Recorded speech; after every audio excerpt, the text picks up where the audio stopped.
I've been asked to make a public service announcement first. You're going to exit through these doors at the end of this talk, which is all the more reason you want to maybe move down. There's an exclusive VIP event after this that you can only get into by your DNA makeup, namely being a woman. So the rest of you are just going to have to go out this way. The second thing I want to say before I get started is I'm not sure you guys, are you really in the right place? Okay, you're not going to learn anything interesting, factual. It's going to help you do security in your enterprises or anything like that. So no harm done if you end up in the wrong location. Also, I saw they have like a Baccarat discount thing going on. Okay. And this is not going to be an hour. It's been a long day. We're going to get you guys out of here at a reasonable time. And I also have an idea I might do very impromptu. And I see Matt Bostwick of the New Zealand team starting to freak out at that idea. I think I might just kind of go in the audience and talk to some of you guys, ask you some questions, instead of you asking me questions. So, the topic. I got this mail from Terry. Once I agreed to do the keynote, it's kind of amazing. It's like the mafia. And then it's like, okay, then what about this? And then like, you're already here. What about this? And I got this mail from this very nice man named Terry Chapman who said, I've got this track. And there he is. Raise your hand. Okay. He said, why don't you do something about being awesome? And my first thought is like the people who are awesome would not get up in front of the crowd and talk about awesomeness. And if some of you got to see Dr. Michelle Dickinson's talk this morning about introverts, man, I wish I had watched that before I agreed to do the keynote. But I mean, I thought that was an awesome talk. Another awesome thing I would say real quick is the amount of time and trouble that the New Zealand Microsoft team has gone to put this event on. It's just mind-boggling, even just to see a little bit of it. I think you guys should make a video for next year about just even having to herd people like me, like Terry Chapman. You got your slides? You got your slides? Are you going to come? And I think if you saw the numbers, it would blow you away. It would be almost as awesome as those numbers that Chris Ford gave on the sheer amount of pixels that have to get processed for the final rendering of a Pixar movie. Okay, so I just made the title, and then I made some slides to make the title fit the title. On awesomeness, or how to inspire some awe. So if you went to the keynote last night, you know that was a very deeply technical, factual, and scientific talk. This is another one. And so, I think science starts with some research, right? And then you do some analysis on the data you've collected. And then you try to distill it down to some definitions, right? Some things that might be true. Then you try to come up with equation formulas, theories, theorems, corollaries, lemmas. And then, you see if the real-life awesome data matches your theories. And there you go. Okay, well, I'm going to not bore you guys. Yeah, you heard some of this last night if you were there. So, okay, things I didn't talk about last night. Yeah, you can blame me for the animated dinosaur cursor in Windows 95. I actually had some spare time on my hands. And it was a great way to keep people from rebooting their machine, okay? Because it would be like, is it hung? Well, you have a little spinning hourglass. You know it's not hung. And the funny thing is we would actually have to turn that off when we run benchmarks, because I can actually prove to you mathematically that it would slow your computer down, like an Excel recalc, by 5%. But people thought it went faster. Other things you can blame me for. You can blame me for NetMeeting, sort of the great-great-grandmother of Link, Skype. It's amazing how little video technology is actually advanced. I got to be honest on this fact. Can you hear me? The connectivity stuff. What do I do? Well, you kind of heard about this. More important than what I do is I actually happen to manage an awesome team. And those of you who are managers know that the best job in the world is to just find yourself an awesome group of people and become their manager. Because it's pretty easy. Your job's just not to get in their way. And then you kind of block and tackle. But my awesome team right now is taking care of stuff like expenses and planning for the next major version of Windows. And I was about to say the code name, and I can't do that because I'll get into trouble. Anyway, it's all running. In fact, it's probably running better with me here than it is there. Okay, so some research, very scientific. Some examples of awesome on the left, I think. Some examples awful on the right. And it can be a subtle distinction, okay? Churchill and Mussolini, well, not World War I Churchill. He was just plain wrong about Gallipoli, those of you who are history fans. Very wrong, especially Anzac.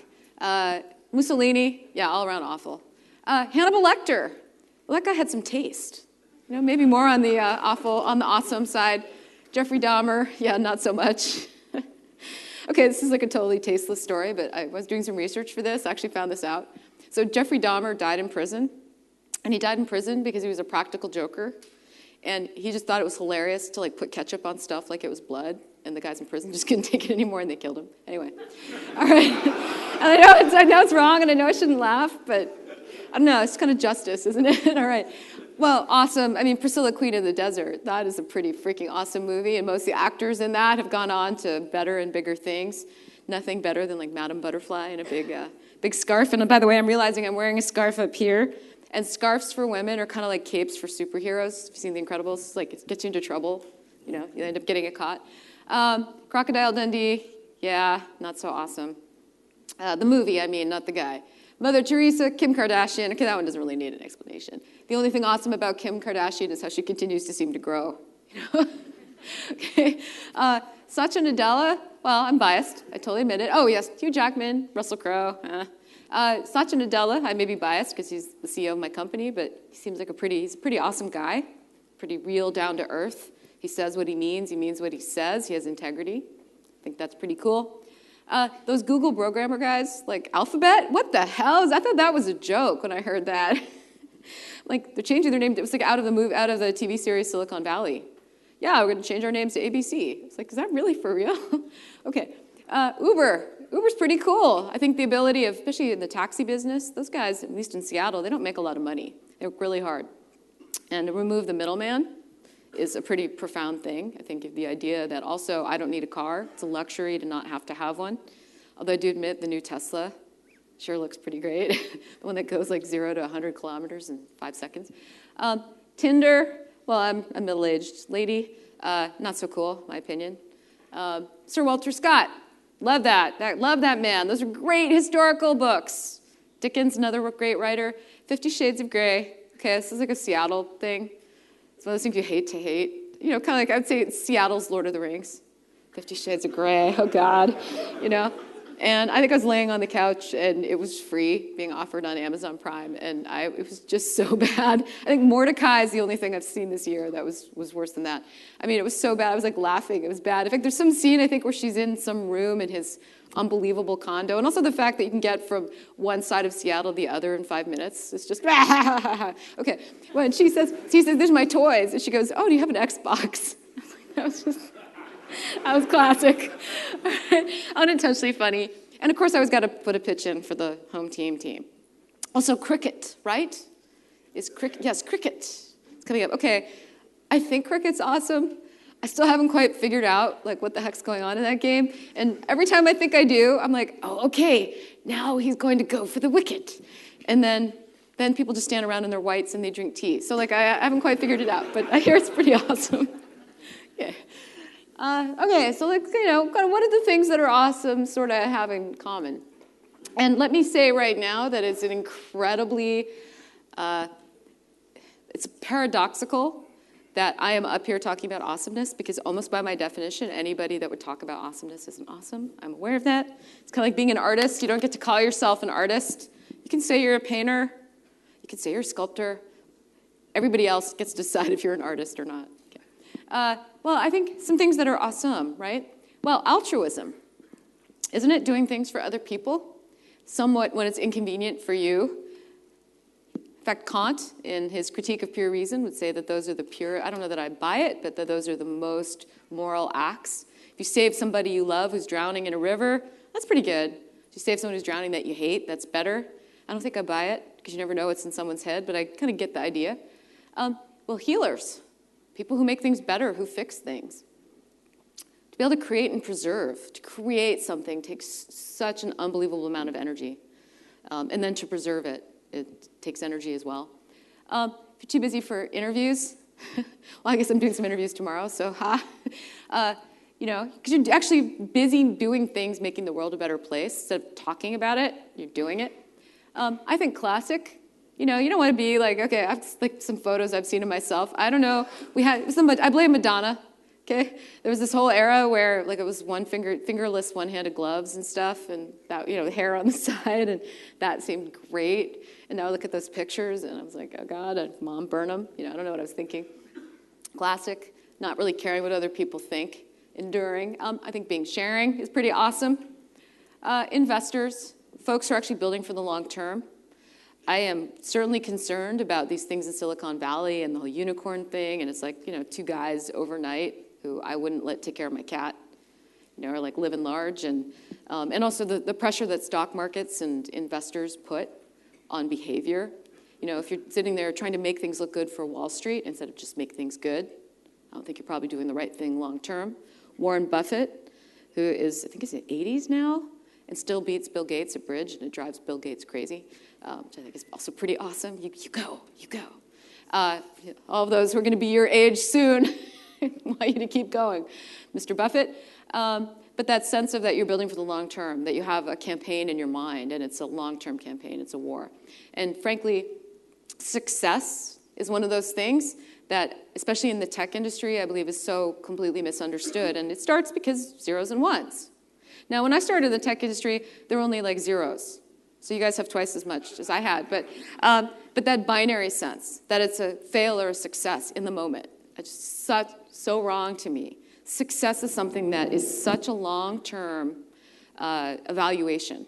It takes perspective. And if you look back at things in time, depending on where you looked and when, you'd probably think differently. And Themistocles, the Greek philosopher, said, you can't even see the carpet of someone's life until it's rolled out. And that you may actually change your view of what happened. Like, history actually changes as you advance in the future. And the Greeks actually had this view of the future as you were walking backwards into it, looking at the past. And as you got a little further out, you could kind of see things more clearly. I think that's true with success. And finally, to be passionate and motivating. I went to Harvard, and one of the things about Harvard, and I don't know why, but you get all these like really smart people in one school, and all of a sudden, they were all the smartest person in their own little school, and now there's 1,600 of them in one place, and they freak out. And there's folks that are like always oh my God, are you studying? And you'd be like, but the final's not for like a month. Oh no, I gotta study, and then that would cause these ripple effects. But then there was this other, and I'd say more pernicious type of person, who was the Sidney Carton, if you know your Tale of Two Cities, kind of guy, was like why would you study? You're studying for your Japanese final right now? That's why, only morons would study, it's gonna be easy. They would act like they weren't trying. They would be blasé. Oh yeah, no, that's so yesterday. And when you're young and impressionable, people like that can have a big influence. I think that's horrific, actually. And truthfully, at my advanced age now, of 45, and I'm 5'0", but I'm not telling you my weight. Okay, I draw the line. I sit here and I go, people who are bored all the time, I have this light bulb, they're boring. Think about it. How can you be bored with the world? There's unbelievable things. You just have to look. I had a friend, and we would walk down the street, and I would be like, did you see that? Like a meteor just fell from the sky. And he'd be like, no. And that's also what scares me with people like kind of always doing this, kind of missing the world around you. So, the opposite of awesome, awful, well, narcissistic, right? It's all about me, and everyone's looking at me, and who cares? And I got to tell everyone, because everyone really wants to know what I had for breakfast, so I'm going to blog about it. Herders and haters. Wow, we've got this horrible social phenomenon on the internet lately, right? With trolls and bullying, and I just think that is just such a waste of the medium, right? I imagine the people that are doing this, maybe they've been bullied in their lives. It makes them feel bigger, right? And I can't think of a better way to live than think about the golden rule, right? Treat people the way you'd want to be treated. And people who are doing this, I'm sure they're fine parents or fine brothers and sisters, but would you really want someone behaving that way, to your loved one? It's just horrible. And it's kind of like accelerating, because I think people have to keep topping some of these really bad behaviors. It's very animalistic. It feels like Animal Planet, right? You just like see the weak one of the herd and the lions pounce. And it's just terrible. Technology is supposed to connect us up and make us free. And now with people who are just scared to make use of it, it's just horrific to me. Oh, press releases. Nothing less becoming than a movie star going like, oh, the press is bothering me. It's like, well, then why'd you issue the press release? You're going to be standing outside the hotel, like duh, 5 minutes before. Greed, spendthrifts. But yeah, the bored and boring one, that's the one that's my pet peeve right now. Aren't you so bored? It's like maybe they watch too much Masterpiece Theater or something. It's very like Edwardian. Okay, well, defining awesome. Well, I think it's about caring more about doing good than looking good. Okay, I ran up on stage yesterday in a hot pink jacket, these pants, and hot pink sneakers. That's pretty much how I dress all the time. I call them my work pajamas. By Microsoft standards, by the way, that is super dressed up. Like, there's no holes. No, seriously, they were clean. Okay, the pants were clean yesterday. There were no holes in them. And I wasn't wearing some t-shirt like DOS 2.0B, Feel the Excitement. So that was effort for me. I mean, once a year, maybe, and I like live for the holiday party. I put a dress, and no one recognizes me. I got kitted out 2 years ago, and I was like, and nobody even knew who I was. I was so disappointed. But in general, you know, if you're worrying about how you look, you're probably spending energy on something that isn't propelling the world forward. And I'm going to pull in a Star Trek analogy now, because I can, and obviously I'm a fan of that. I think you only got so much energy you're going to pull out of your dilithium crystals, right? Okay. And so you can put it all in the shields. You'll have to maintain life support. Okay? You can waste it on the holodeck. You can fire your photon torpedoes, or you can use it in the warp drive. I want to go fast through the galaxy and the universe. So I would prefer to have less energy spent on my shields and things like that. So I'm not going to care about how I look. No nonsense, taking care of business without fuss. You know, Microsoft has this thing called we have this annual review cycle, and I'm not giving any secrets away. And I'm sure many of you have, you know, performance reviews and things like that too. And, you know, there's always that guy or gal, okay, I'm going to be less sexist. There's that gal who wakes up, you know, like the month before and is the hero. And it always gets overweighted. And then the people that just took care of business, made things work, didn't cause bugs in the first place for the 11 months of 12 months get overlooked. And I can't, as a manager, actually, I spend more of my time looking for what I would call negative work than positive work. I can see the bugs that were caused. I can see the bugs that were fixed. I can see the lines of code that were checked in. I can see the sizes of binaries. And on fundamentals, performance things, you actually are trying to cut, right? You're trying to use less memory and less storage space and so on. But on the workplace, we just tend to over-index on the positive. I look for where bugs didn't happen. I look for almost gravitational effects. I can tell people who are doing really well because the people around them are start to do well. Like, if you ever heard the phrase A-team, B-team, I hear that a lot, and I think it's just crap. I'd say maybe 1% of the world's A, and maybe 1% of the world just can't get its act together no matter what. And most people are in the middle. But an A-team person is someone who makes everybody around them A-team. I look for that. I think doing the right thing in the face of adversity, wow, isn't that the hardest thing of all? It's why you set your principles early. You don't set your principles when it's tough. You set your principles when everything's great and the fish, salmon are leaping in the air and, you know, the honey's coming out of the hives. And it's really easy to get everyone to agree. And you set them in advance because when you need them, it's hard. In fact, you know you probably are doing the right thing when it hurts a little bit. And as a leader, I think about these things actually all the time. I think about what's right. I think about what did I say I was going to do? There are people who are depending on me doing it. Did I do what I said? Am I reporting on how I'm doing? Things go wrong. Things go wrong. That doesn't mean it's failure, right? Weird things happen. Anyone who works in audio video equipment knows that. Clickers can let you down. And human error besides. You're like, the clicker's not working. But that sense of also I think that's integrity, right? If you say what you're going to do, you do what you said, and people can start to predict you are integral. But the real test, as always, of your mettle is when it's really, really hard.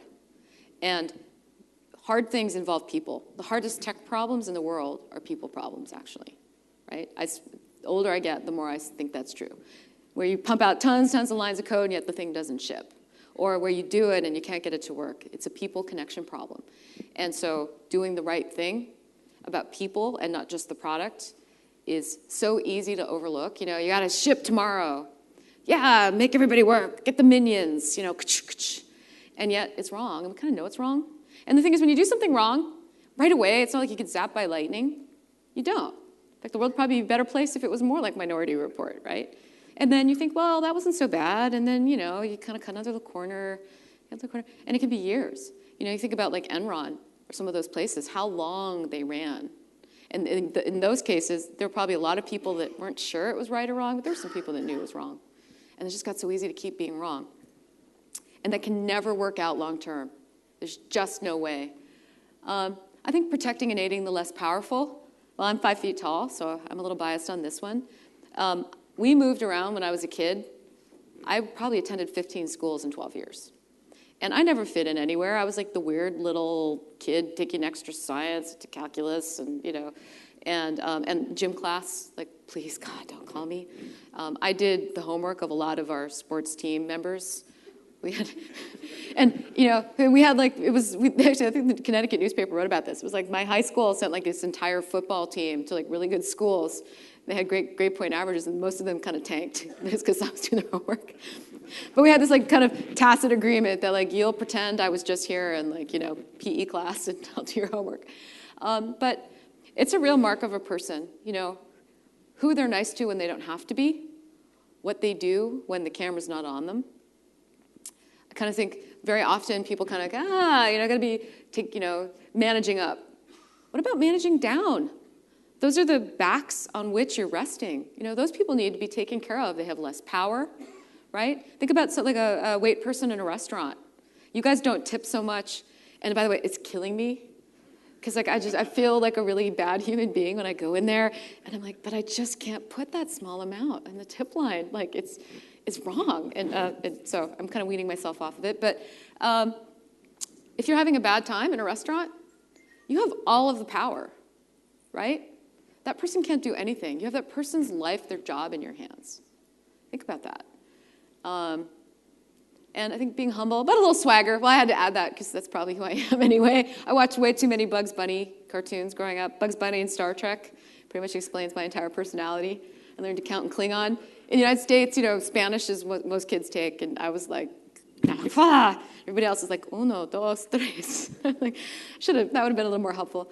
I think also, but joie de vivre and pizzazz. I mean, some of the things above, they sound like impossible, right? They sound like you're like being a priest and an unachievable standard, like pressing your own kale juice and eating tofu all the time, and you can't live on that all. Okay, so awesomeness equation. And apologies, I could just not get the formatting right. I'm going to blame PowerPoint now, because I can.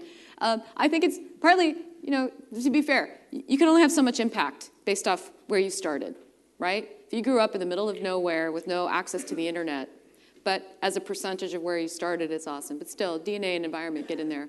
I think it's ultimately the sum of your impact on people, positive impact over time, divided by hype, discounted by hype. Okay. This actually won't integrate, by the way, in case you're paying attention. So I think this chart, since you guys love charts and numbers and stuff, it says it all. And of course I made pink awesome, because I could.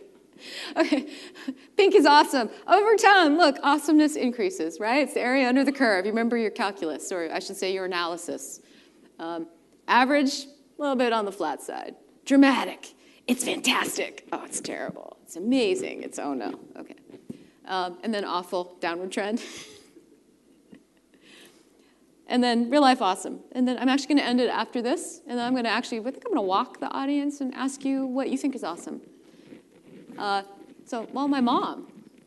I am incredibly fortunate, actually. So my mom was a failed nun. She grew up in the middle of, the Midwest of the United States, where they, drink full-fat milk and they milk cows and cheese and stuff. And she was one of 6. They had 1 bedroom. They had a curtain. So it was 3 girls, 3 guys. She was the oldest, and she was pretty much the parent to her brothers and sisters. And she's like 72 now, and they still call her up. And you think, they still fight like they're 5. But you ran over my teddy bear. Mom gets this call from one of her sisters. Anyway, so she escaped. She was really, really smart. But the best education she could find was a convent school. It was this place called Prairie du Chien, Wisconsin, which is also the home of curling, the only sport more confusing than cricket. And she was the valedictorian of her class, and she was kicked out. She was kicked out for 2 reasons. Number 1, it was the era of Sound of Music. Okay, she could not carry a tune. So that was a big problem. And the second reason was she asked too many hard questions. So, no nunnery for you. So obviously I'm grateful. But she met my dad, they got married. And my dad is someone who's a dreamer.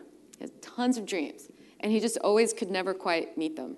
And we were like broke. We were always moving in the middle of the night, kind of 2 steps beyond the law.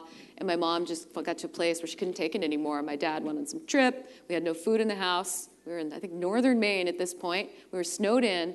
She had no driver's license, literally did not know what she was going to do. And my dad came back with presents, and she just said, that's it. She walked out. I was 6. She was in her late 20s. We lived on the street for a week, actually. Her family did not want to help her because, Catholic, like, oh my God, you left your husband. And that woman hid it all from me.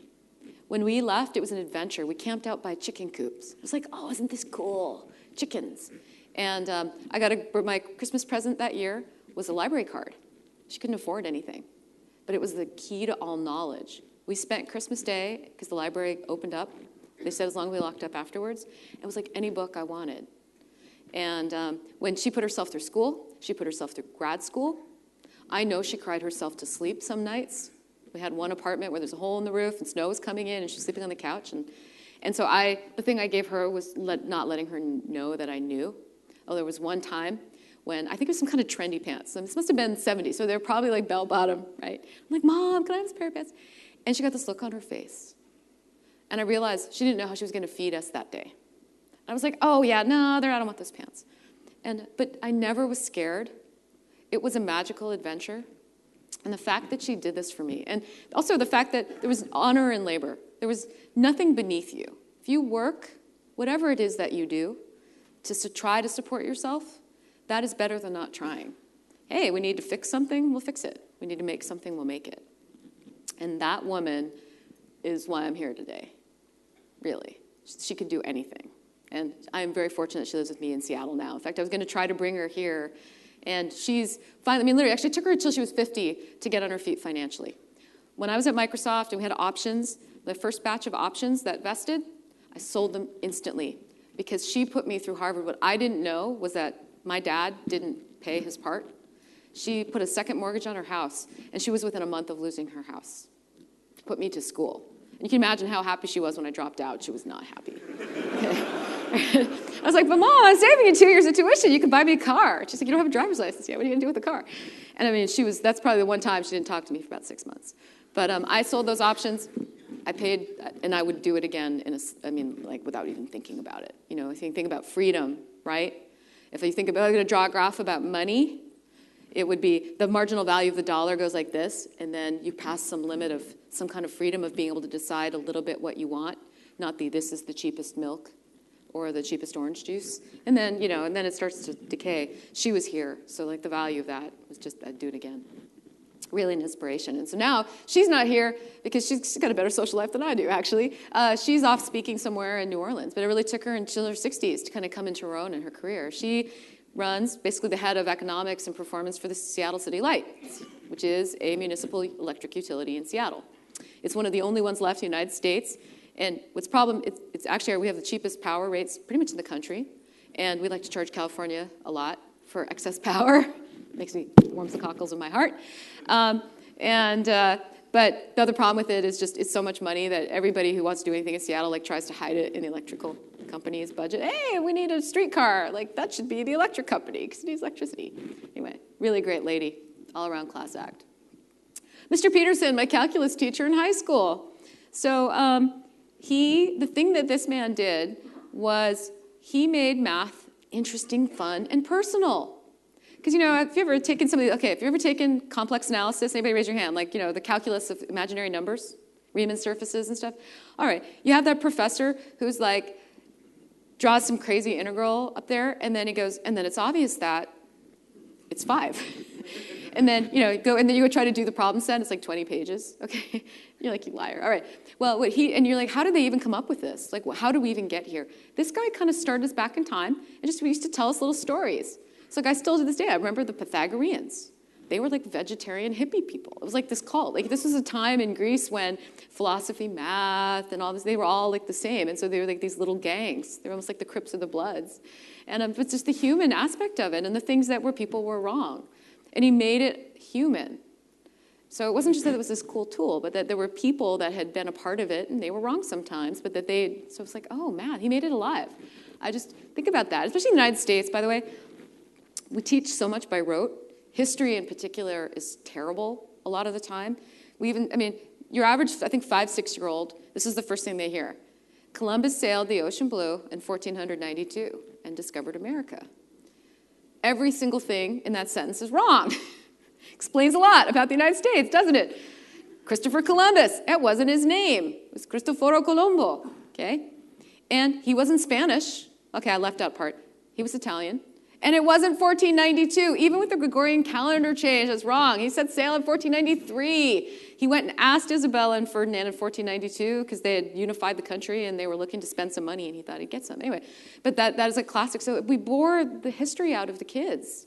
So anybody who can really make something complicated or technical interesting, it's like that's a hero. Oh man, I have a typo up there. I'm gonna blame Terry. Terry, how did you not catch? Is that awesome? Okay, Brad Silverberg. Well, he's currently the chairman of Ignition Partners. It was the first venture capital company founded that was mobile only. He was my boss in Windows 95. And he made it all look easy. And I'm sure that guy had moments where he was like, gonna freak out. But I mean, it was just, he made it deceptively simple. And what took me about 10, 15 years to realize was that he spent time every day making things simpler. Right? Entropy is the natural order of the universe. So anybody who can make things simpler is a pretty powerful person. It was whatever you're going to do, it had to fit on your hand. Okay? No 6 priorities. No 11, things to do. It was all going to be like, and just refine the mission. What's the mission? What are we doing? What's the mission?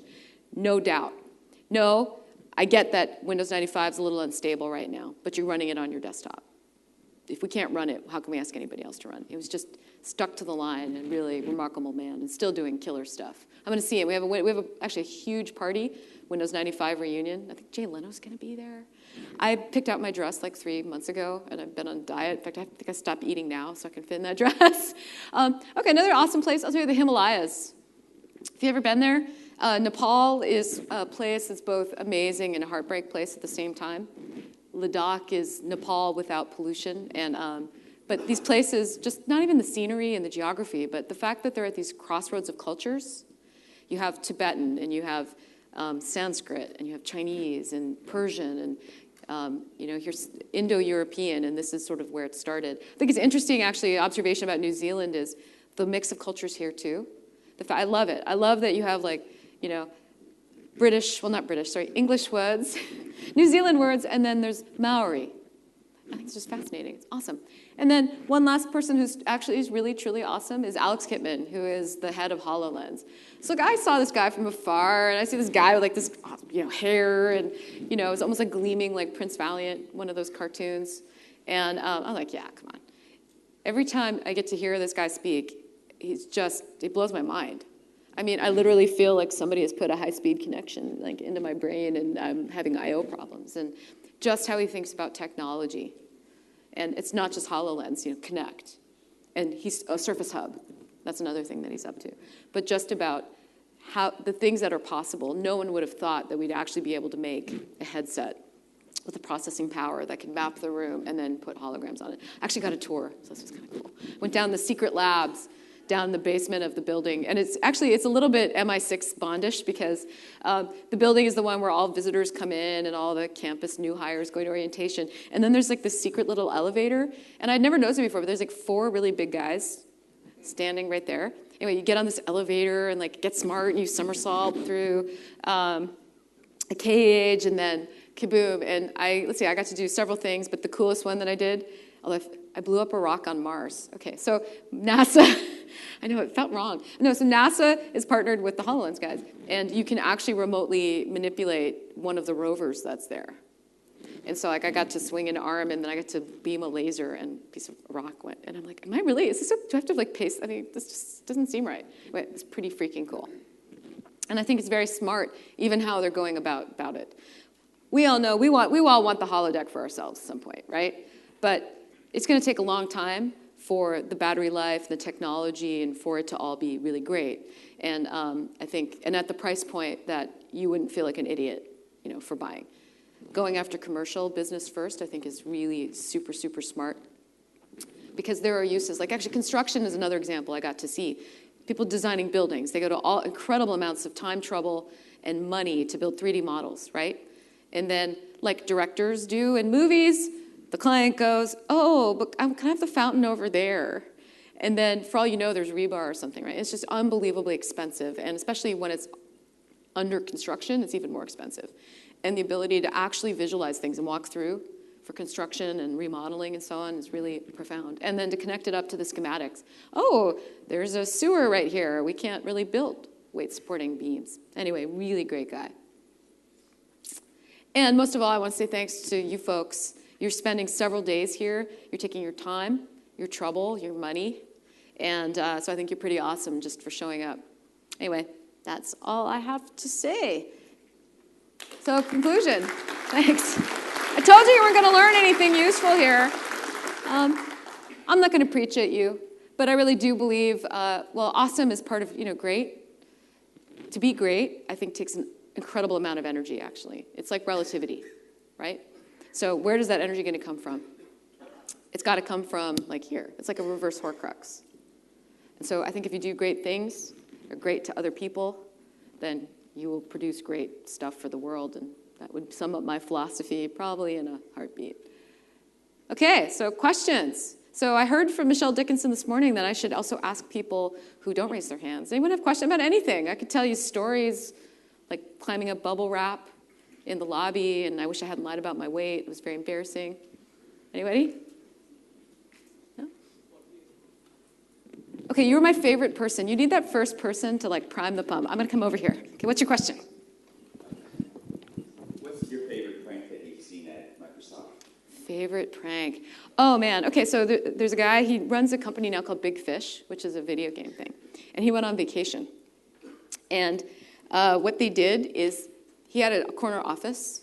And we're always kind of remodeling the buildings. In fact, they were remodeling my building like around me as I was kind of getting ready to come here. And I'm like, I need 5 more minutes. Save. What they did is they literally plastered over his office. And it looked, and he came back and he could not find it. And then they told him he moved to Building 7, and there's no Building 7 at Microsoft. And the guy for like a week, and they finally figured out it was drywall. I'd say the second one, although this is a little destructive, is somebody got married, and they took Dixie cups, okay, and then they went back to front, like fill them with water and then staple them. Okay, to do this around electrical equipment is a little irresponsible. That was pretty good. Anybody? Right.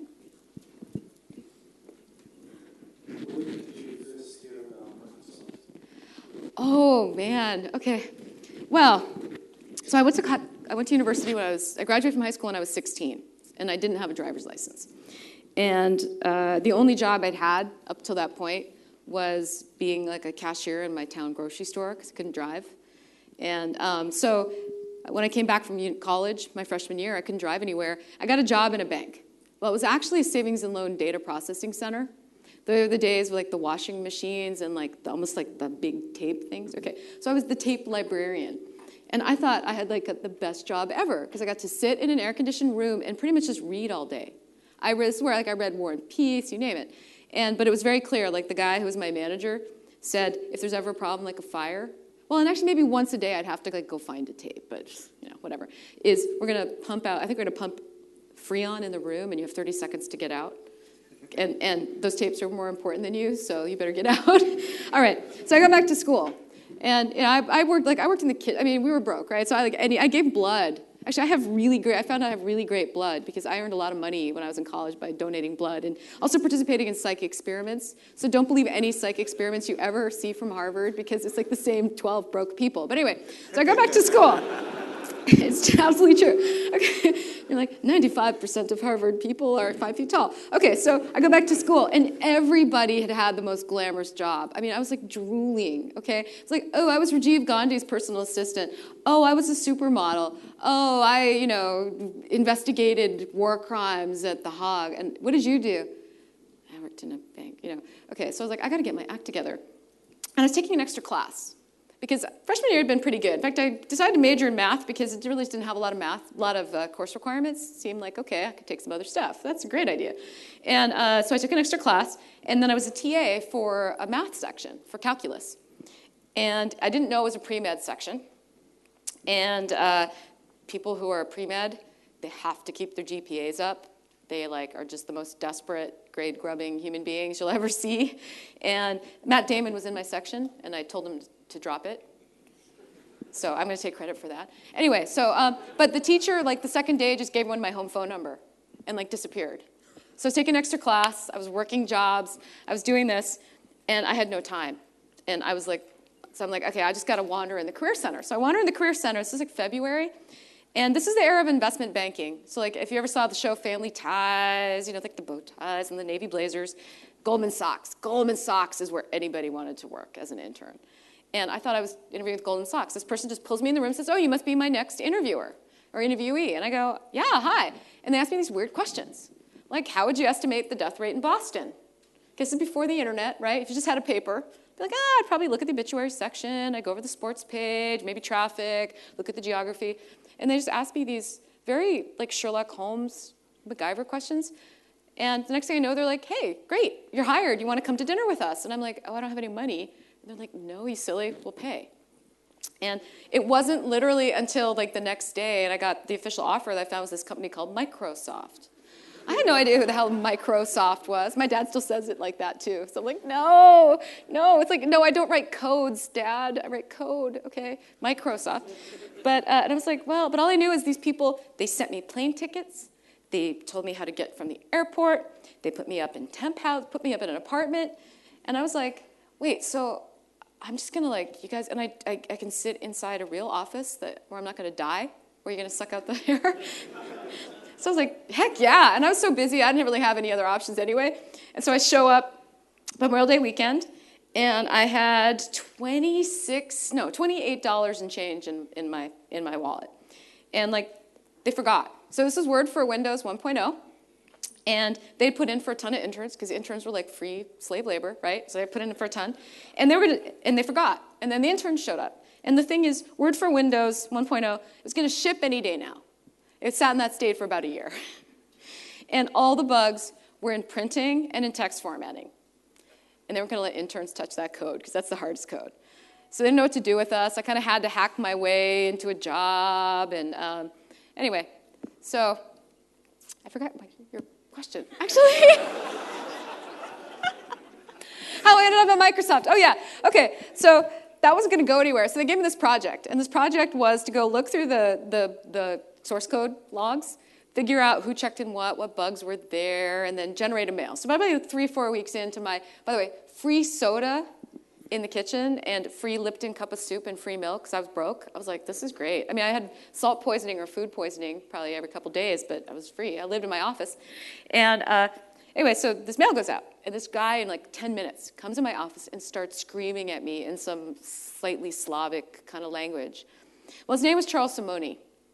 And he was Hungarian, and so that was a problem because it wasn't Slavic at all. And he actually is retired from Microsoft. He's a billionaire. He founded something, and I think like a whole college in Cambridge. I don't even know.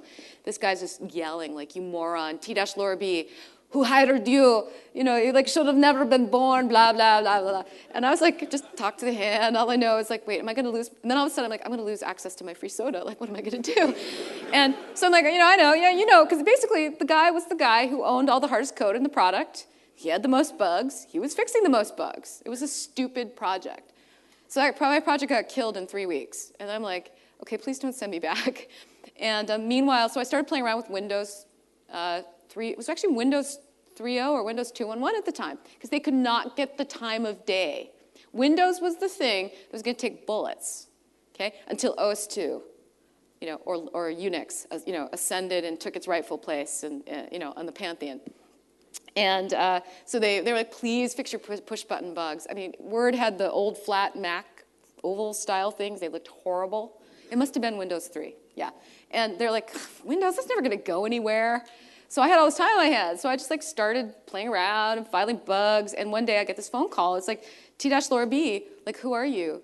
You like open up like 200 bugs in our database. I was like, oh no, am I in trouble? And they were like, well, maybe we could give you access to the source code. Like you could debug some of these things. And I was like, sure, I got nothing to do. And by the way, there were like 16 interns in this one conference room. We were almost like in bunk beds in this space. But so then, I get this phone call like a month later. And they're like, hey, could you fix some of them maybe if we give you right access? The next thing I knew, I dropped out of school and I was there. And it was the best. I mean, it was like going from Kansas to Oz. I'm like, wait, you're actually going to pay me to do stuff that I like to do? Because at Harvard, my mom's paying a lot for me to do a lot of stuff I don't like to do at all.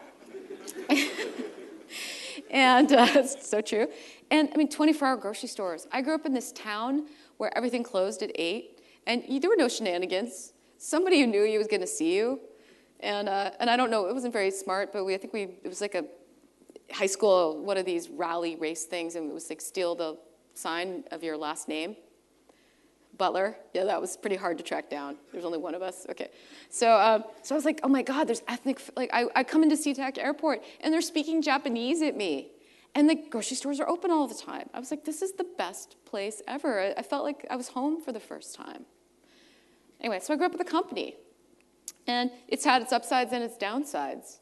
But just that time. And it was a time when what was being taught in universities was useless, okay? Everybody who was looking for folks, they were looking for electrical engineers, physicists, mathematicians, or just strange problem-solving type kooky people like me. Because computers, as it was being taught, was like Turing machines.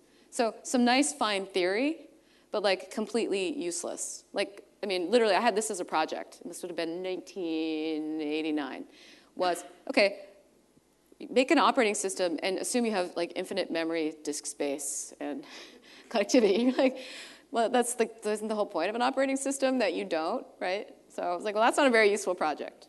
So that's that story. Sorry, that was a very long answer.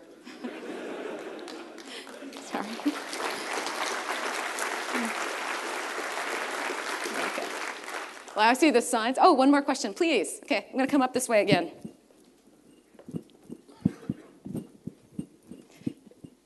My hearing's not so good, so if I can, it's actually easier to understand what you're saying when I can see your face. That's my excuse anyway when people talk to me.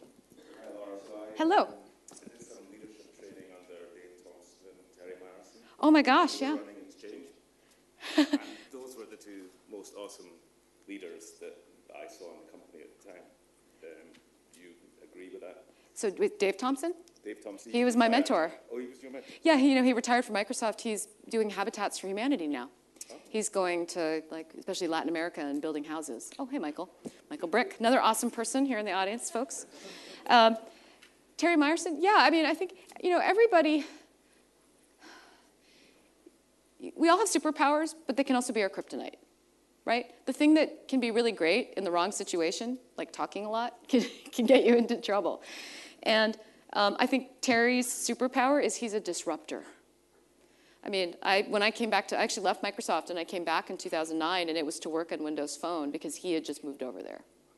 And so as a disruptor, like you can do more, why not? Why can't we? A little bit like, well, why can't we make Windows as a service? So I think that's great. I think what's interesting now is Windows is an incumbent. It's easy to be the political challenger and just like take pot shots at the, whoever's in office. But then when you're in office, it's kind of like all the reality of it kind of sets in. So I think it's just been interesting to watch him grow. It was his birthday just as I flew out here. So he's 1 year younger than me. So I told him he has to show me some respect. Respect for your elders. I think another person, I've actually gotten to talk to Chi Liu a little bit, who's the head of the Apps and Services group. And these guys are all just fascinating, great leaders in different ways. Like Chi, that man is actually probably the smartest human being I've ever spoken to in my life. Like theoretically smart. And he writes physics papers like for fun or something, 3 in the morning. Okay.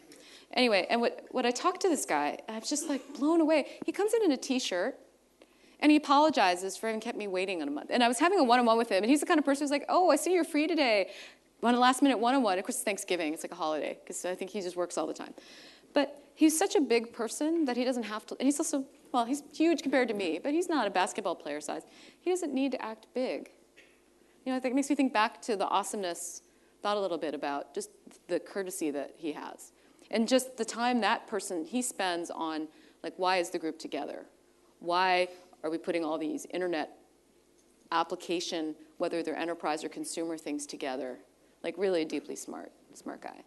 So, anyhow. Right, you want to get out of here now and get some drinks?